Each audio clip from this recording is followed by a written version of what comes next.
G'day everyone, it's SDS Supercoach, providing Supercoach content for you. You can check me out on Twitter at Stephen D.W. Smith and also on Instagram at SDS_Supercoach_YT. Liking and subscribing would be grouse. I'm here today to present my round 6 review. And I'm recording this at the time where there's the news about Brodie Grundy, which I'll get into later. But boy, oh boy, this could really season with the tactic I did with trades last week. There's certainly a lot to get through. Just before I start, by the way, I have hit 100 subscribers. I'm on 101. My last video I was on 95, so I really appreciate it. It's a great milestone to hit. I like all the support and love for the channel, and I am definitely looking to make more content for the Supercoach years to come. This year, certainly. So I really do appreciate it. It's a very good feeling. I've only started making consistent videos for Supercoach in January, and to hit 100 subs, like I think I started uploading, I was on about like 28 subs, and now I've hit 100 after just starting in January consistently. It's just a fantastic feeling. So I really appreciate you guys, and like and subscribe, of course, and make sure you comment down below about this video. I come back to all the comments. I've had comments in the past that have been really supportive and all that, and any type of comment I'll respond to.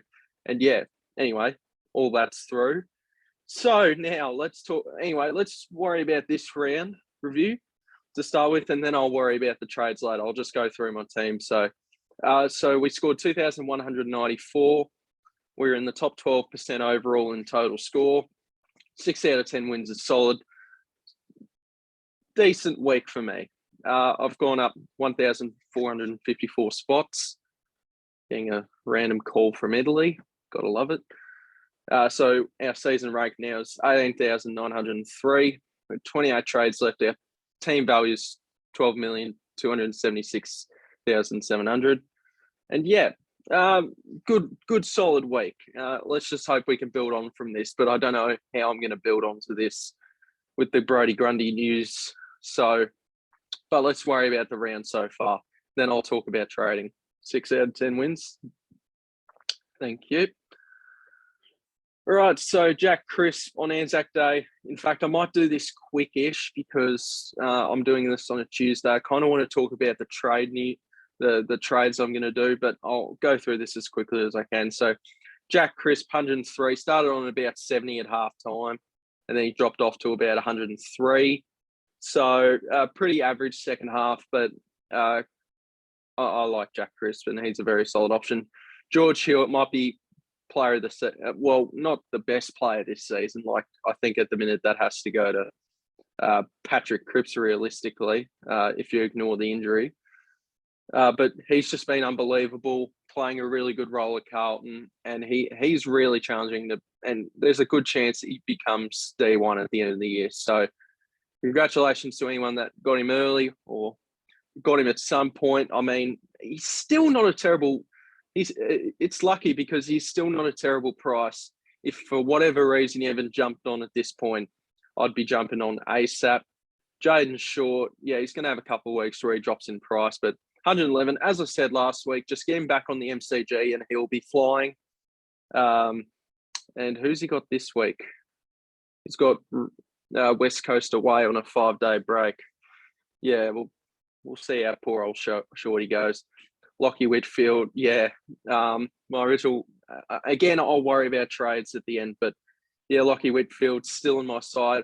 I should probably update you my updated trades because the video I did on Saturday, they changed because of the Roses laid out. So my 2 trades that I made was, what were they actually?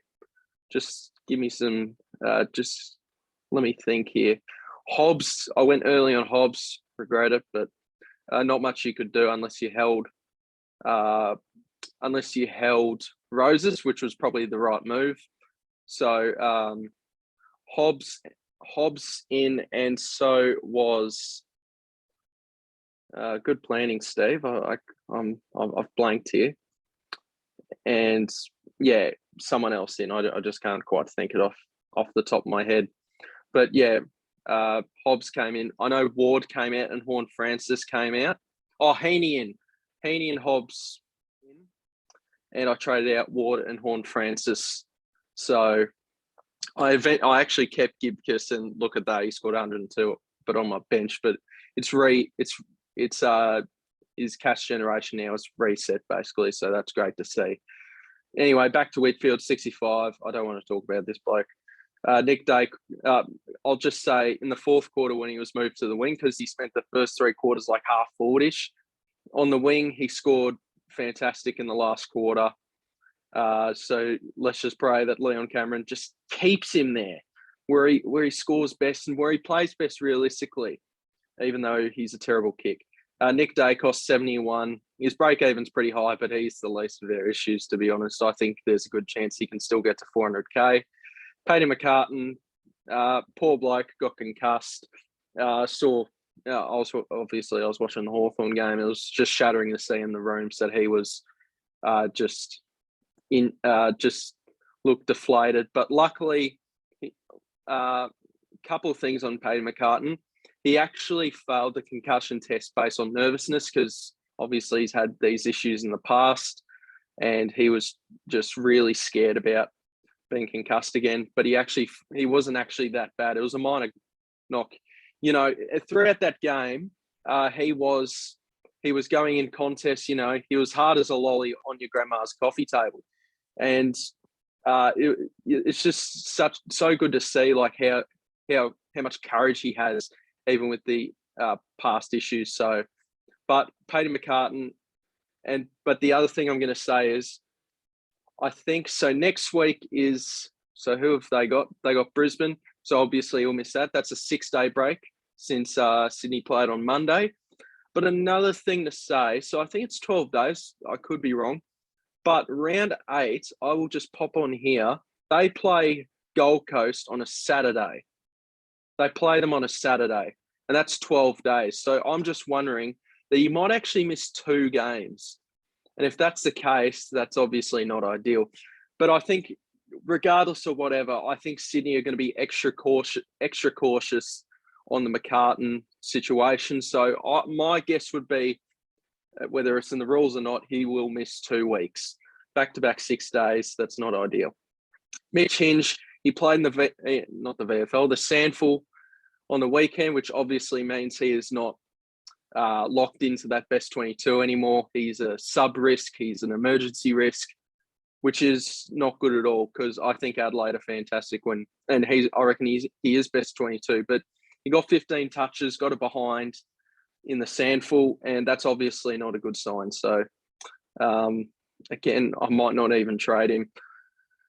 Gibcus, 102. Well, I never thought I'd see Gibcus score 100 in a rookie season. So, well done to him. I actually didn't see the Richmond-Melbourne game. I did say I was going to go, but plans changed. But, yeah, good on him. I said I'd go through this a bit quicker. McRae, he was looking good early. Then I think I saw him a little bit half forward in the second half for the Crows game, and that really just slowed up his scoring. And it was a pretty poor week for the Uber Premium scoring, other than Oliver and Steele. Speaking of Steele, 140. Each week he's gotten better and better in scoring. And I think that's just a fantastic sign. So Jack Steele he's a very handy vice captain option this week. So just keep that in mind. Lachie Neale, 108. Just disappointing game all in all. Turk Miller, really just in a bit of a rough patch at the minute. And it's just disappointing that owners will be able to get him at such a cheap price. I still think he's going to be a top 8 midfielder in the season. But it's hard to hate the bloke, but gee, he's just really slowing up. I don't know why. I guess he didn't tackle in his previous 2 scores, but he got I don't know how many tackles he got, but I remember he got 1 or more. So that's a bit better. But he started on a -9, I think, in the first quarter. Then he just had to build himself back up to a respectable score, I guess. Patrick Cripps, 139. It felt like, I almost reckon he could have gotten a 170. He was just carrying Carlton like the old days back in 2018.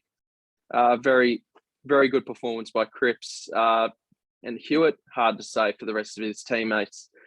Will Brodie, 103. Real chance he's a keeper down forward, which I'm praying that he can be, along with Cornelio, because all this carnage at the minute is really starting to concern me with trades on, my ability to finish a full side, and the cash generation with rookies just is shocking now. So it's not looking too good, but it's looking very good for Nick Martin, 95 again. You got to field him each week if you can, because and he might be rookie of the year. I know we got Dyke, but Nick Martin might be the best rookie this year. For Supercoach wise, I don't think he'll win Rising Star or anything. I think that goes to Rochelle for now, but he's had a couple of poor performances. Nathan O'Driscoll, just things weren't going right for him. Hope he keeps his spot, but I don't think I'm fielding him this week against the Cats, but I might have to field Gibcus, so it's just one of those. Rochelle, 35. I actually do think he will score well this week. I don't think it was like a game for him to score that well, so that was going to be a bit stiff. Connor McDonald, 30. Now, if you still have Ward and McDonald, I think they're a massive chance of getting rested, both of them, this week against Melbourne, coming off a 5-day break. I think they're a big chance of getting rested. So just keep that in mind. I will be kind of surprised if McDonald and Ward play this coming week. Ben Hobbs, 34. As I said, I went early. I just wish I kept Roses, to be honest. I won't lie. Brody Grundy, 129. He had a really good last quarter playing through injury. He was fantastic. But Hugh Dixon, he was my captain. He was my vice captain loophole for Steele. And I did nail my captaincy because a lot of people were going McRae into Neil. I just thought I'd go a bit different with Steele into McRae, but I'll take a 140 every day of the week. Jared Witt's 143, fantastic. Look, the way things are going with my trades, there's a very good chance Witts ends up being my R2 for this year. There's a real chance he ends up being a keeper for me. Now, he was meant to be like a little stepping stone back to Gawn, but Dunkley, 142, fantastic. I think George explained it better than I could have. Adelaide were getting an extra play to the stoppage, which meant it was a bit harder for McRae to get that extra because Dunkley and Liberatore were doing all the contested work. But since Adelaide had an extra man, there were at times where the Dogs just couldn't get that extra outlet pass to McRae or Bailey Smith. So I thought George explained that perfectly. So if you haven't seen his video, then, and if you're watching me, I appreciate it. But I just thought he explained that really well. Isaac Heaney, 81. I just felt like I had to bring him in. I was so sick of not having him in my side. Maybe I could have waited now. But I mean, who are the other options I was going to go with? Maybe Petrarca. And Petrarca just, he scored pretty poorly as well. And now he's at a lot cheaper price. At least I got Heaney for him to go up in price more. But there's could be a slim chance he goes down. And I think what a good sign is with Isaac Heaney is he scored an 81 while getting tagged by Ward and all these other blokes. And to be fair, I reckon 81 was pretty generous. I didn't see him a whole heap that game. So if he can play that quiet, if he can be that quiet and score an 81, I think that's a really good sign. Let's just hope he stays injury free. For God's sake. Zach Butters, 58. I guess I'll have to give him a pass because he had gastro midweek, as I mentioned on Saturday with my video. But it's not great. Let's just hope he can turn it around. As I said, as I'm going to say, he's the least of my issues at the minute. Stephen Cornelio, 91. Yep, just going along nicely. I'm praying that Cornelio and Brodie can be keepers, so I'm just banking on that. Tristan Jerry, bit of an average performance. But he's still got more money to be made with the break even of 30. Jack Hayes, 16. So unlucky for the man to do his ACL. He was actually looking pretty nice for a solid score. I think I would have traded him out anyway this week, but because I would have assumed that Ryder would have gotten come back in for Hayes, but Marshall might not play this week, so we'll wait and see on that. DeConning 66, very solid score, but it was against North, so I don't know whether that might be a ceiling. So I guess we'll see. And Durden barely touched the ball, but yeah, I guess I'll hold on to him. Let's just hope that his job security is really good. I'm worried that it's not now because he's been kind of quiet the last couple of weeks, and Carlton have dropped off a bit in general. So yeah, that's my team all in all. I'll go through my SDS Supercoach league at the end, but I just want to talk about trades here because this Brodie Grundy injury might have really cost me my season at any chance of getting a really high finish. I don't think I would have had a high finish, but look, my whole theory of passing on Bruce was so I could get in Hayes without having to trade Witts or Grundy. I just thought, it's too risky. So, because I knew Hayes was going to be a must the following weeks, and I preferred Hayes. But now it's more the question is, do I actually have to bring in Bruce? 90K more expensive. Still got a really low break even. Still, yeah, I won't lie. I'm pretty stressed this week. Like, team selection this week is massive. It's massive for Supercoach this week. Just to see if I had to make any predictions, I reckon Hinge doesn't get in. McCartan will go out. Who else? Rochelle keeps his spot, but I don't know whether to keep him. But I think he could score well against the Giants. But that's beside the point because I don't think I'll be able to find him on find a way for him to get on field. McDonald, I reckon, gets rested. Hobbs could get dropped. Grundy's obviously out. Dixon probably out for another week. I mean, he could come in if his calf's all good, but it was a 1 or 2 week injury. Hayes will come out. DeConning will stay. Durden could get dropped. So a lot of carnage. Let's just talk about the trades here real quick. Most traded players out. Jack Hayes, 32%. Yep, of course. That was to be expected. Done his ACL. Obviously won't take any part for the rest of the season. Josh Rochelle, yep, makes sense. His break even's really high. Paddy McCartan, 9.6. I reckon he misses 2 weeks. Brodie Grundy obviously out for 10 to 12 weeks. Whitfield, he's found another way to stay in my side. It was a bit like Paddy Cripps and Bailey Smith. Since I had a really poor starting team, I just couldn't. I couldn't find a way to trade out Cripps or Bailey Smith throughout the year. So yeah, Sam Hayes, yep, he'll be coming in. Clayton Oliver, I really want to bring in this week. Dempsey, I don't want to go early on him. Roses, 3.8% of bringing him in. It depends if he plays this week. And if he comes in this week, say Hayes, Oliver, Roses and Bruce come in, that's a really tough choice. Then Bruce is 298K. It's like, ugh. But how would I know that Brodie Grundy was going to get injured? So, yeah, a lot to talk about this week with trades. And where do I start? I feel like I've been thinking about it for a while.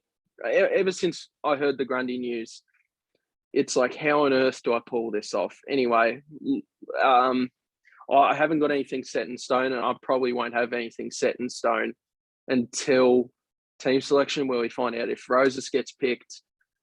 I think that's big. Anyway, so let's do this for now. Whitfield will stay. Actually, I'll tell you my original trade plan. It was to trade Whitfield, probably Hinge and Hayes, to Oliver, Roses and Hayes. But now with the Grundy injury, I guess Whitfield can stay for the foreseeable future. Maybe I can, if I somehow have a luxury trade come the end of the season, then I'll use it. But look, I'll probably have to use a boost this week, so that will come into play this week. Anyway, let's talk about my trades this week, which are definitely not set in stone. I'm thinking, like, there's so many players are in contention to be traded out. But let's go Grundy, Hayes, Hinge or McCartan. McCartan could miss 2 weeks. Hinge is really not best 22. And then Rochelle's break even so high. Let's do Rochelle for now. Yeah. All right, so these 3. Now, I didn't really... Now, one thing I'm taking into consideration here is whether I actually just go super risky and just play Hayes and Wits together. Oh, wait, actually, hang on. Sorry, I need a sub in Dixon. See, this is my problem, though. I don't want to...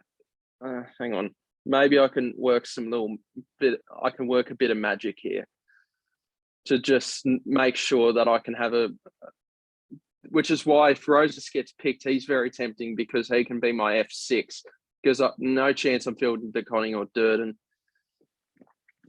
I have to work my magic here. Maybe Martin goes here. Actually, no, it looks better if Brody's down forward. But that's 2 mids, and I need to somehow bring in Hayes. Yeah, I wonder just whether it's just too.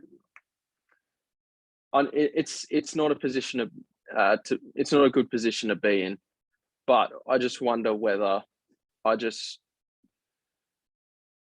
Hang on, sorry, what am I doing? No, I bypass on Bruce, which I don't want to do, but Sam Hayes comes in. Oliver, because I feel like I need to bring him in. I'll be too far behind without Oliver, and they play Hawthorn this week. He'll score massive, I feel like, but so could Petrarca. And Roses. I could do that. And look, with this, I think regardless, I'll have to field Gibcus. So that isn't good if I do this. But then I have Roses, O'Driscoll. I mean, O'Driscoll probably go to the bench. Okay. Look, okay, ignore this. What if I just... Okay, what if I bring in Bruce? And if I bring in Bruce, I'd want to bring in Hayes as well. So Bruce comes in. I sub Dixon. Does that mean I have to bypass Oliver? I mean, Dixon... This is just so not good for my side. This is what I mean. I feel like... Sorry, this isn't really well planned, I guess. Bruce, Hayes. Leave your comments down below on what I could do. Because as I said, I'm prioritizing points on the board at the same time as well. But cash generation's really slowed down, so I kind of need to keep that in consideration. Then maybe Oliver. Maybe this is if Roses doesn't get picked. How much money do I have in the bank? 59K if I do this move. But this would mean I have to field DeConning. Is it really a short-term pain for long-term gain sort of move? Because at least I'll have Wits and Bruce at R1 and R2. And look, I'm treating Wits as a keeper for now because,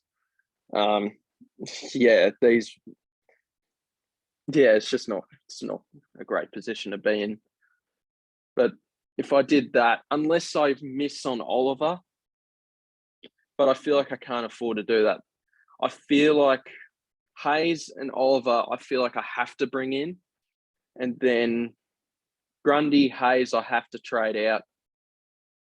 Yeah, it's really between Bruce and Roses. If Roses gets picked, I might take the big risk in having Hayes and Wits at R1 and R2 with Dixon there. Otherwise, I think I might just have to field DeConning for the week. But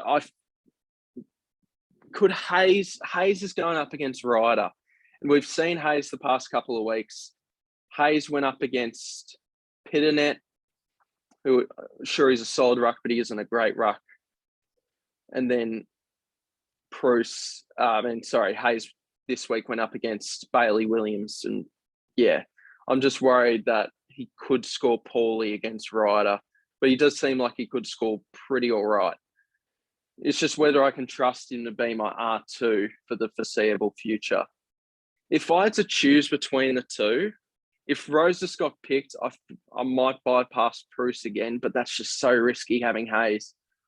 Look, I might do this for now. Am I happy with having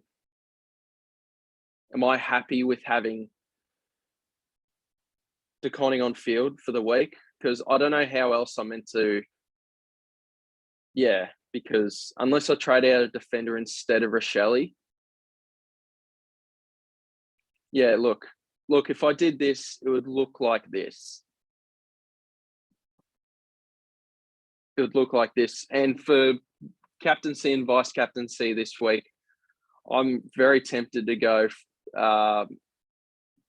Oliver into McRae, because it's very rare that McRae scores 2 bad scores in a row, and McRae and Oliver's going up against Hawthorn. Maybe I'm chasing points a bit because he scored a 168.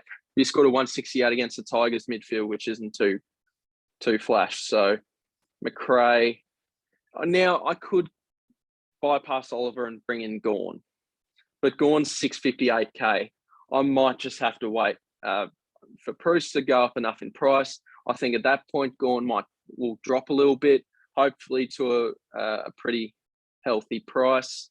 Then I can bring in maybe throughout the buys, maybe after the round 14 buy. Look, that's what I'm thinking. McRae, and he's going up against Essendon. Essendon aren't looking too great, are they? I really don't like that. Look, okay, I'll just go over this. I might just do the other trade. Let's say Roses comes in. I feel like it looks a bit better with this, but going late on Bruce, I don't really like doing a whole heap. So, look, this will be my last example. These are the 2 options I'm tossing between, but we'll find out on Thursday team selection whether Roses gets picked or if he doesn't. If he doesn't, Now, one thing I could do is instead of trading Rochelle, I'll trade Hayes. Instead of trading Rochelle, I'll trade one of McCartan or Hinge. Hinge is not locked in, so I feel like I'd go Hinge. That gives me $1 million to work with. So let's say I did this. O'Driscoll goes to the back line. I mean, could this still work? I mean, look, this would... What if I put DeConning there? If I put DeConning there, at least I have a choice. And then I could sub Dixon in there. But and then maybe... Oh, okay, that's interesting. Then maybe I could put in Nick Martin. Okay. Like, I know I'll have to field Gibcus I have to field Gibcus still. No. Where did I put Martin? Sorry. I'm getting a bit too excited how this could look, but okay. Maybe I could do this again. Look, maybe this is probably the move that I'm thinking. If Roses gets picked, that's not ideal because I'm missing out on a good cash generation player, and we're struggling with cash generation. I don't think I've ever been this stumped on Supercoach trades. I'm definitely using a boost this week. Let me know any suggestions on what I could do. Sorry, I've lost my train of thought. Hayes comes in. And Oliver. And I only have to do 2 midfield upgrades for the rest of the year if I do this. So let's lock that in for now. 36k left. But it definitely doesn't look as bad on field. It was just a bit of tinkering to do. So let's just fill this out properly again. In comes width. Sorry if this is a long video and not really planned very well. Let me just put in Brody because Brody looks a bit better as a forward. Yep, so Dixon's there. Hayes Yep. Let's put the C on McRae. Where's Oliver? VC. And Gibcus, I'll have to field for a week. Unless I found a way to put O'Driscoll down back. But look, I might just have to deal with that. So look, that's how it would look. Am I happy with it? I mean, Grundy's not ideal, but this might be my best route to getting the best score possible. So yeah, before I end the video, I will quickly, let's just do that. Is that good? Yeah, sure. I have to field Gibcus, and he's coming off a 5-day break against West Coast, who aren't that good, but they have to travel. Yeah, look, it would look something like this if I traded a defender instead of Rochelle. And I think Rochelle could score well. So maybe I could loop. Could I loop O'Driscoll and Rochelle? No, I couldn't because McDonald, who I think will get rested and won't play. Unless Hobbs gets dropped, then maybe I could field. So then maybe, no, I can't because Geelong and Freo play 1:45 and Adelaide and GWS play at 2:10. So, there's no point doing an emergency loophole. Could I do one with McCartan? I could, but he might be my only captain option. Or maybe not, because if I'm going late on Oliver, let's think of the players who aren't playing. Dixon's playing Friday night. Who else we got here? McDonald plays it. They won't work because he's playing Melbourne this week. If Hobbs gets dropped, he could be my VC loophole. If Oliver scores well, McCartan plays 440.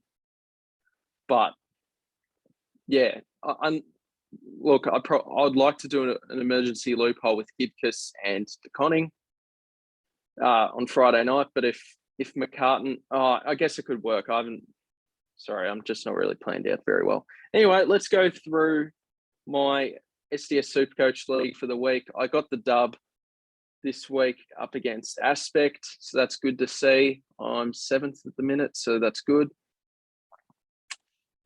And and the poor bloke's last. Sorry to see. Who's on top? Brad. Let's check everyone's rank. Yep, my mate Jordan, he joined the league. He's 471 overall. He's doing super well. Brad, he's 1,803. Yep, that's good. What am I? 5th. Yeah, so we've dropped off a little bit in terms of like league rankings with this league, but I'm sure we can bounce back a bit. Yeah, so who have I got this week? I think I might have seen. Let me just have a look at the icons. I think I'm playing quite some Warriors. Michael. So that should be a good contest. What's he ranked? Oh no, he's quite up to the head-to-head, but he's, what is he, 32k? He can bounce back, I'm sure. But he's doing well in this league, so good on him. He's 5th. Anyway, we'll end it there because this video's gone for far too long. But I feel like this is a massive week for Supercoach because Carnage after Carnage, English out, Roses laid out, Hayes ACL, Grundy 10 to 12 weeks. It's just madness. So, it's probably a good thing, the madness, because it'll actually shake up teams a bit. But maybe not, because I think we'll see a lot of Gawn and Bruce. Let's just hope Hayes outscored Gawn this week, so that's good. Let's just see if he can continue that. Anyway, thank you guys for watching. I'll end the video here. Have a good week for trading and Supercoach. I'll see you in the next video. Cheers.